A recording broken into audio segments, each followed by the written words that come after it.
bad. I wished I had tidied the place up, or at least put a comb through my hair. She paused at the foot of the stairs and looked about her, one paw slightly raised in an elegant gesture. I'm sorry the place is such a mess. Her eyes swept over me, and she forgave me. Such things weren't important to her. She walked over to the far door and went in.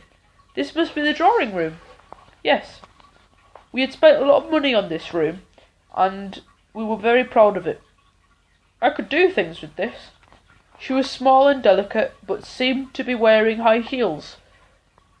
There was a coltish look about her that gave her extra inches. She would be about a year old, but elegance and confidence made her whatever age she wanted to be. And that's my office. She wrinkled her nose as she put her head round the door. I tidy it once a year when I've finished a book, and I was only halfway through one. Itchy leg. She gave me an indulgent smile and turned on her heels. What have we here? That's Aileen's office, I told her, and she strolled in. Ah! She took a tour of the book-lined shelves and 2 desks and the high-tech equipment. She sat on the arm of the recliner chair and had a practice lie on the hearth rug. Now I could work here. She sat on the fax machine and examined the view from the window. She admired the tidiness of the out tray and the emptiness of the in tray before gliding back into the hall. What else? I showed her the rest of the floor. She only poked her nose around the kitchen door. Kitchens were where other people worked and had nothing to do with her. Thank you for your time. Her fur was a fusion of glossy black and startling white and cinnamon. Well, it certainly wasn't a ginger. This cat would rather be found dead in the gutter than be caught wearing ginger. It was the colour of autumn, like Aileen's hair. I'll be going now. I opened the back door and let her out. She paused on the balcony and examined her nails. I'll let you know. Thank you for calling. My pleasure. Thermal and Aileen tumbled out of bed about an hour later. They came downstairs together and then split in the hall, the kitten shambling sleepily towards the kitchen and his breakfast, the woman peeling off towards her office. She has her breakfast delivered. I fed them both. Thermal stood in the middle of his bowl and ate all around him. Then he lifted his rear end slightly and ate underneath him. I took my coffee and joined Aileen. Our conversation at this time in the morning wouldn't be any better. But her table manners would be a distinct improvement. I read The Independent on the floor and Aileen stared into space. This is what they call togetherness, and it lasted for about 10 minutes until she switched on the radio. I can't take the excitement of radio early in the morning. I need to be bored gently into the rhythm of the day. Which is why I take The Independent. Thermal was nowhere to be seen, which wasn't surprising. He has a series of windows that he likes to look out of first thing in the morning. He takes them in a specific order and doesn't like his routine upset. He would be in my office in about 1/4 past. At about 1/4 past, even. Why can't I talk? I opened the fridge door to put the butter away, and it was then that I noticed. I was surprised that I hadn't noticed before. The handle was sticky and the door was covered in blood. Strange. The floor was sticky as well. Whatever this was, it was running down the door in rivulets, don't know what that says, and dripping onto the kitchen carpet, but slowly, just like blood. Aileen, come and look at this. She came out, but she didn't look. She felt with her fingertips. What do you think it is? She put her fingertips to her mouth and tasted. It tastes sweet. It's very nice, actually. I couldn't do that. I could see it, and it looked like blood, but I sniffed it, and it smelled like nothing I'd ever smelled. Where can it be from? Don't know. I trod on something about the size of a gull's egg, and since I don't come across gull's eggs on the kitchen carpet all that often, I bent down and picked it up. It was a cork from a wine bottle, a red-stained cork. Well, a nod's as good as a wink to me, and I turned to the wine rack. The bottles are stacked horizontally, just tilted slightly towards the business end, and pointed straight at the fridge door. Now, hot on the trail, I held up the impromptu identity parade. Although the bottles looked very much alike from that angle, it wasn't long before I was able to pinpoint the guilty party.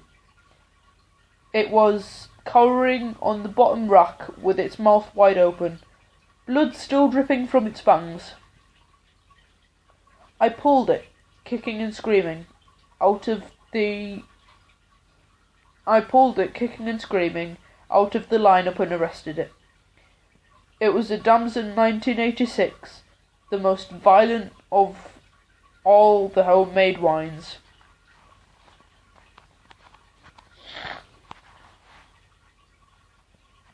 I remembered this ball. I had taken part in an outside broadcast in Derby. I think it's pronounced Derby. Come on, I live in England. How do I not know how to pronounce that country? Sorry, no, not country. City? I think it's a city. A couple of weeks earlier. The audience were lovely, and afterwards one of their numbers had come forward and said some very nice things about me. He also gave me a bottle of wine and told me that his name was Deric. How nice of him, I thought. What a warm and wonderful person. It's pretty strong, he said. Be careful with it. I wished I had him there with me now.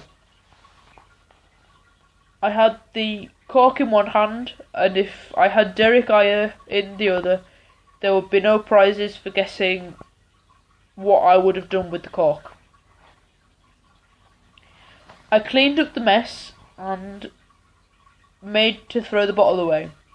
There was about an inch of wine left in the bottle, in the bottom, and I poured it into a glass. Aileen tried it first and licked her lips. It was very good of him, really. I tasted the wine and it was very pleasant. Well then.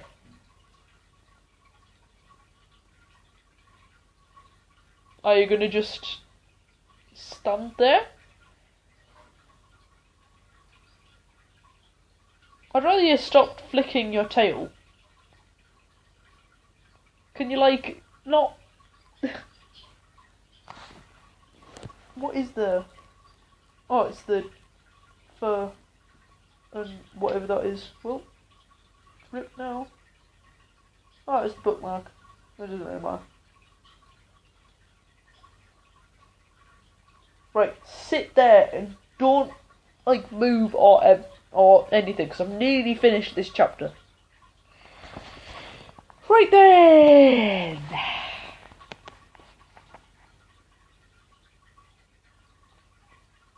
Hello. Did you see that? It was like up here or something.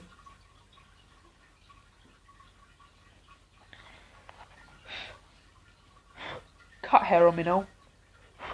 I'm allergic to flipping cats, thanks a lot.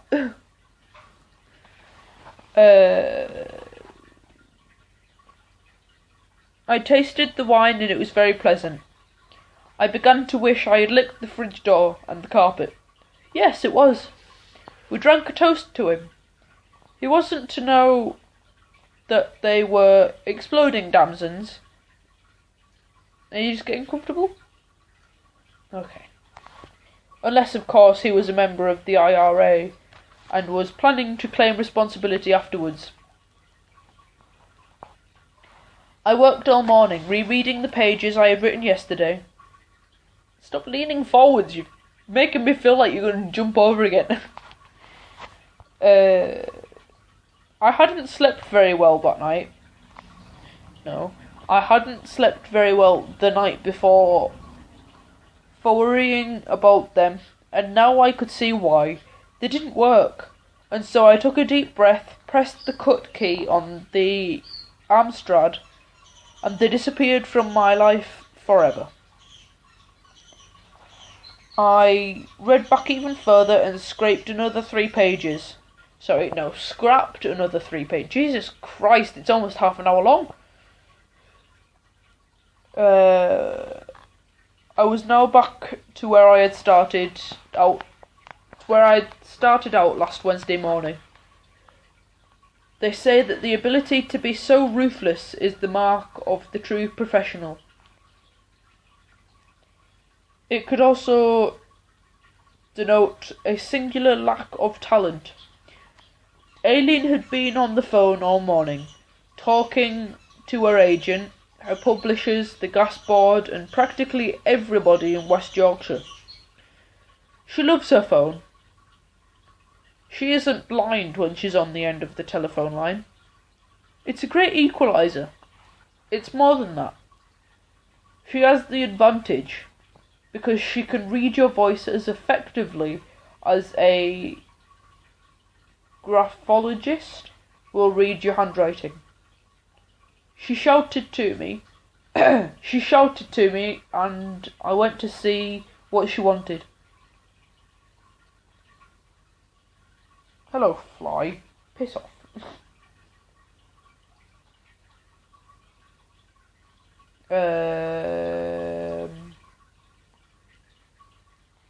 We have a certain pecking order in our house, and I know my place.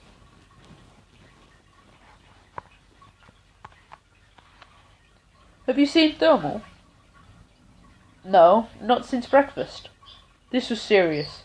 His stomach has a built-in alarm system, and it never fails. See if you can find him. I didn't have a look. No, I didn't have to look even. At that moment, he staggered into the study sideways and banged his head on the doorframe. His eyes revolved as he leaned uncertainly against the skirting board, and he shook his head as though he didn't belong to him, as though it didn't belong to him even. And it didn't look as though it belonged to him. He had turned into a pale pink kitten from top to toe, and he was stoned right out of his mind. Yeah, end of chapter 11. So, Jesus Christ, 29 minutes long. Huh.